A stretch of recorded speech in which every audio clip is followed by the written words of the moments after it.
তোমার চেয়ে যে ভালো আছে ওর দিকে তাকাও না, তোমার চেয়ে যে খারাপ অবস্থানে আছে ওর দিকে তাকাও। অনেকে নিজের অবস্থান নিয়ে সুখী না, এরকম আছে না নাই? আল্লাহ আমার এটা দিল না রে, ওইটা দিল না রে, পাইলাম না রে, কিচ্ছু হয় না, কি করব জীবনে, হতাশ। আসলে আছে কিন্তু অনেক, কিন্তু শুকরিয়া নাই, টাকা ঠিক কিনা? নিজের অবস্থান নিয়ে সুখী না, কিন্তু অনেক লোক আছে তারা আপনার অবস্থানে পৌঁছতে চায়। তাদের দিকে তাকিয়ে দেখেন, আপনি যে অবস্থানে আছেন এই অবস্থানে পৌঁছাটা অনেকের কাছে স্বপ্ন।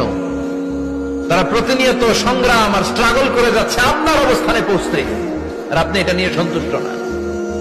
শেখ সাদির নাম শুনেছেন? বালাগাল উলা কাশাফাত দুজা, এই কবিতাটা রচয়িতা ইরানের বিখ্যাত এক কবি। উনি একবার আর্থিক সমস্যার মধ্যে দিয়ে সময় কাটাচ্ছেন, টাকা নাই, পয়সা নাই, পায়ে দেওয়ার মতো জুতা নাই। উনি খুব দুঃখ পেলেন, হায় রে, আমি ইরানের এত বড় কবি, আমার পায়ে দেওয়ার মতো জুতা নাই। দুঃখ ভরা মন নিয়ে রাস্তায় হাঁটতে বেরোলেন। হাঁটতে হাঁটতে হঠাৎ দেখলেন একটা লোক শুয়ে শুয়ে কাঁদছে, ওই লোকটার দুইটা পাই নাই, পাই নাই। উনি সেজদায় পড়ে গেলেন, আল্লাহর কাছে ক্ষমা চাইলেন, আল্লাহ অনেক দিয়েছো, শুকর আলহামদুলিল্লাহ। এজন্য যেই পরিস্থিতিতেই থাকি না কেন আমরা কি করবো? যারা